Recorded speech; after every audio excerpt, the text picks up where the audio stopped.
Welcome to the wonderful year of 2008. Pokemon Platinum has reimagined how you explore the Sinnoh region, and everyone's new favorite Pokemon Lucario has been added to Super Smash Bros. In the newest rendition. All of that and an international recession. But you don't have time to worry about that. You're too busy packing your bags for the 2008 Pokémon World Championship at the Hilton Orlando Lake Buena Vista in Florida. The Diamond and Pearl era of cards is reaching full swing, so you know that this is about to be one of the most exciting championships yet. Unless all you care about is getting top 2 in the seniors division, in which it would only be exciting if you were the subjects of today's video, Dylan LaFavore and Paul Atanasov.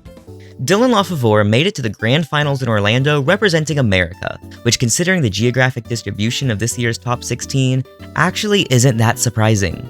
Dylan earned his spot by using his variation on the Empoleon archetype, which was one of the best decks this year, second only to Gardevoir and Gallade, which despite making up a laughable amount of the decks seen in this championship, isn't going to be discussed in this video.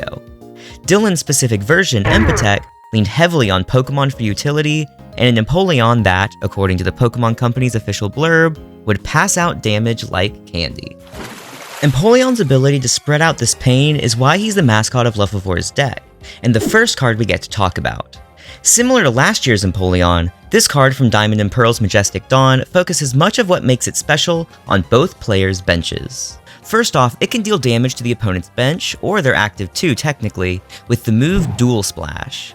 Dual makes sense too, because it takes only 2 energy to deal 30 damage to any 2 Pokemon. This allows its user to set up for big sweeps in the late game, or even get some snipes of smaller Pokemon that are hiding on the bench.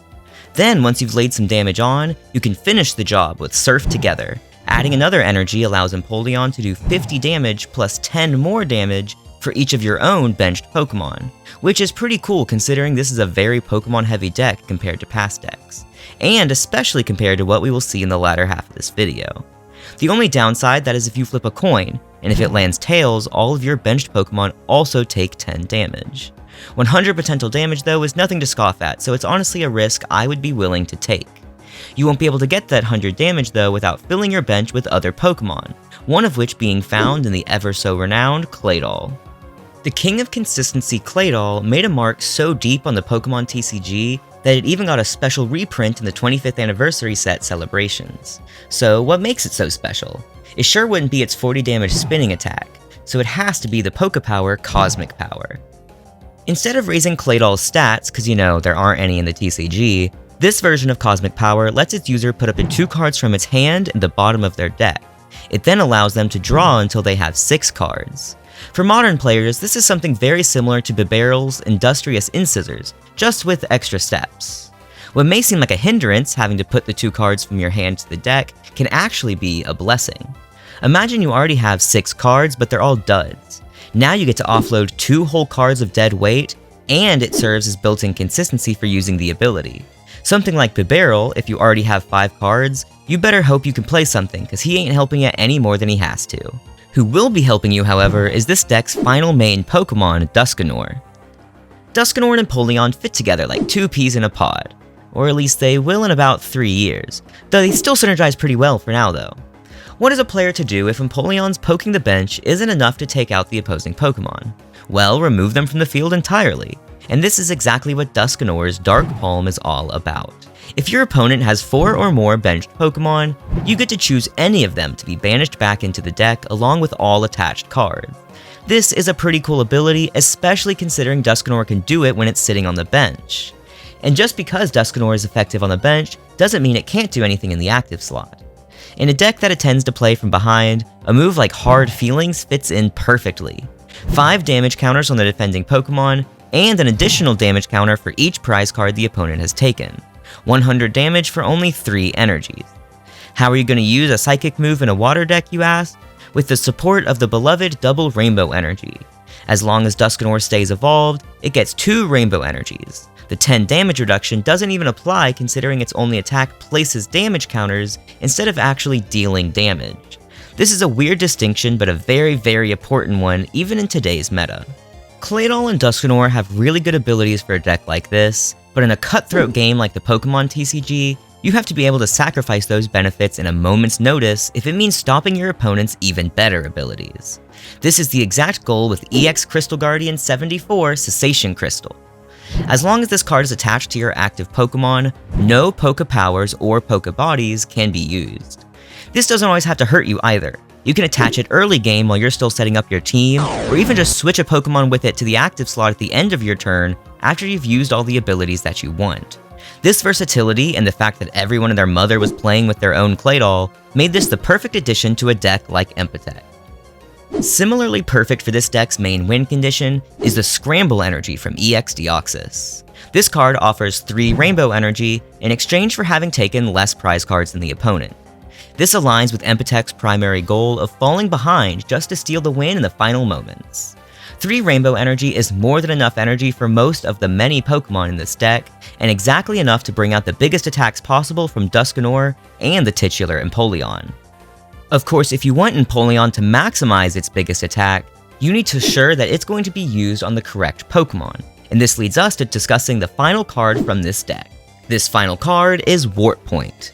Warp Point has a modern-day equivalent in the commonly used Escape Rope card, though this modern artwork pales in comparison. This card makes it so that you and your opponent both switch your active Pokemon for one Pokemon on the bench if you have any.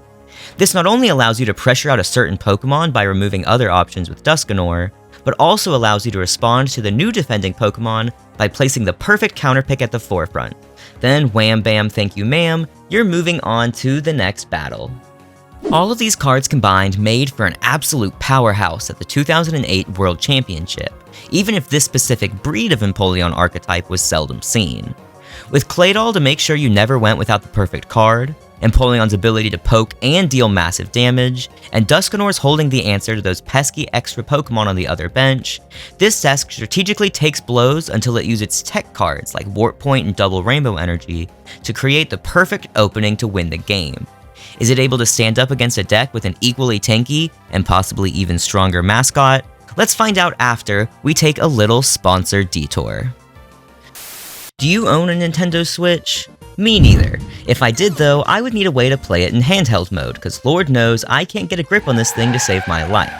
Enter KIWIHOME. The guys down at KIWIHOME were kind enough to send me their OLED Switch grip, and now I can comfortably bring my Switch wherever I go. Do you buy most of your games digitally like me? Then you can bring your entire game collection wherever you go, due to the grip's patented 2-in-1 design flip game storage. No more putting loose game cartridges in your wallet, or fitting whole boxes in your pocket. You can keep 4 games on the back of your case while you're out, and once you're back home, you just flip it up to fit it in the dock. This past season has had a ton of big Switch releases, and now I can comfortably play them anywhere, anytime. Thanks to KIWIHOME for sending me this product, thanks to Lincoln and Maisie for helping in this ad's camera work, and thanks to you for watching and supporting by clicking the links in the video description below. Sitting across from Dylan LaFavor was the Canadian powerhouse Paul Atanasov in his powerhouse of a deck, Blissey Control. This deck, surprise surprise, was a control deck. This means instead of focusing on an onslaught of attacks and quick win conditions, the deck's goal is to assure the opponent cannot reach their win condition. This could mean things like preventing abilities, tanking attacks, and even denying access to energy and trainer cards. These type of decks are not nearly as common in Pokemon as in games like Magic, but that doesn't mean we don't see any, and it certainly doesn't mean they aren't good decks. Just check this out. Despite being half of the deck's namesake and consisting of half the Pokemon in the deck, Blissey isn't actually much of a control Pokemon. You can count its 130 HP, which was pretty good for a Stage 1 Pokemon, but you largely had Blissey out for its high damage potential. That sounds funny to say, doesn't it? High damage on my Blissey? It's more likely than you think. First, we can look at Blissey's ability Kind Egg, which is pretty cool consistency ability akin to Claydol. It lets you put however many cards in your hand equal to Blissey's energy in your deck and draw new ones. Except you have to have Hippini, and this deck doesn't have any, so let's move on. Blissey's Happy Chance only costs 1 energy, but don't be fooled into thinking that you'll stop there. This attack does 20 damage for each and every energy attached to Blissey. It even allows you to put an energy from your discard pile onto Blissey before calculating damage. If you were to attach every energy in this deck, along with a plus power for 10 extra damage, to just one Blissey, you're looking at 290 damage in one attack. This is enough damage to take down Wailord EX in one shot, which was the strongest HP Pokemon at the time. If you want the time to set such a high attacker up though, you're gonna need some serious consistency, which this deck has in troves. A pillar of consistency in this deck, and most other decks at the time, including Empatech, was Chatot. This card has the attack Mimic, which for 0 energy, allows you to shuffle your hand into your deck and draw for every card in your opponent's hand. Ironically enough, this attack is a copy of the already quite popular, and my favorite supporter, Copycat. This effect of course was nice because you could use it in addition to a supporter, even if you did end your turn. This Chatot comes along with a couple other newcomers to the consistency machine, like Roseanne's Research letting you get any combination of 2 Pokemon or energies from your deck to your hand, and Time-Space Distortion, which allows you to take Pokemon from the discard for every heads you can flip out of 3 attempts. Considering Chatot, Blissey, and Chansey are the only Pokemon you have, cards like these to make sure you can get them are vital. Consistency cards are nothing new though, thus why they didn't get their own slots. What you want to hear about is the control cards that make the other half of this deck's name. This deck makes use of 4 copies of the insanely aptly titled Energy Removal 2. This card, you guessed it, removes energy from the opponent's Pokemon. It does, however, require you to successfully flip a coin. This is the only difference between this card and its prequel form from base set, which was deemed to be too good. Considering how popular multi-energy cards were at the time, like Scramble Energy or Double Rainbow Energy, this card could cause a swing of 3 energy in 1 turn. If you were to also add Crystal Beach, which makes all multi-energies only give 1 colorless energy, you could completely dismantle the opponent's offensive line in just 1 turn. Pokemon who can't attack can't stop Blissey from growing stronger and stronger. Moving on to the next form of consistency, you want to limit your opponent's access to playable cards. Team Galactic's Wager does this by causing both players to shuffle their hands into their decks and then play rock, paper, scissors. The winner gets 6 cards and the loser only gets 3. If you happen to be the Messi of Rochambeau, then you will always have a way to lessen the amount of cards in your opponent's hand, thus giving them less options to escape your barrage of other limitations. The final one of these limitations we're going to discuss is controlling how your opponents are able to use their abilities. A returning favorite of this video, and the first time we've covered the same card in 2 different decks, Cessation Crystal. This card was just so vital to both of these decks that I couldn't leave it out here. If you remember, Cessation Crystal makes it so that as long as the non-EX Pokemon holding it is active, no Pokemon get to use their Pokepowers or Pokebodies. This deck benefits from Cessation Crystal in a way Empatech could never even imagine. Not playing any Pokemon that have usable abilities makes it so there's no downside to using this card. If Empatech uses Cessation Crystal like a sprint in short bursts only when needed, Blissey Control uses it like a marathon, constantly and in arguably a healthier way. The final card is Holland Energy FF, and it's a card we've seen before in these analyses for good reason. This card provides 1 colorless energy, which was no big deal, but it has different effects depending on the other basic energy attached to the Pokemon. In this deck's case, all 10 basic energy are fire, which in conjunction with Holland Energy FF, makes it so that Blissey has no weaknesses. This isn't particularly relevant to the Empoleon matchup, but as I mentioned earlier, Gallade was in 40% of the world's decks this year, so this was a very safe bet to bring in this energy as a fail-safe in case Blissey met simultaneously its worst and most common matchup. Does having a better way to use some of Empatech's own cards against it make it so Paul was able to take the win from Dylan? Unfortunately, we don't have the same level of footage as we did last year, but I can still kind of explain how things would have gone down.